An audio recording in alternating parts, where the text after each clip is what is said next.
personel BKO Brimob Polda Banten kembali melanjutkan kegiatan kemanusiaan pasca bencana banjir di wilayah Aceh Utara. Pada Jumat, 9 Januari 2026, pembersihan fasilitas pendidikan dilaksanakan di MTSS Seunudon yang berlokasi di Jalan Kutapiada, Gampong Alu Capli, Kecamatan Senudon. Pembersihan fasilitas pendidikan ini menjadi bagian dari Operasi Aman Nusa II yang dilaksanakan dalam rangka percepatan pemulihan pasca bencana banjir di Aceh Utara.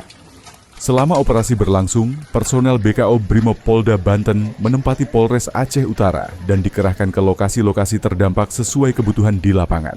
Melalui kegiatan pembersihan yang dilakukan secara bertahap dan berkelanjutan ini, diharapkan lingkungan sekolah dapat segera pulih, sehingga aktivitas belajar mengajar dapat kembali berjalan dengan aman dan nyaman bagi seluruh warga sekolah.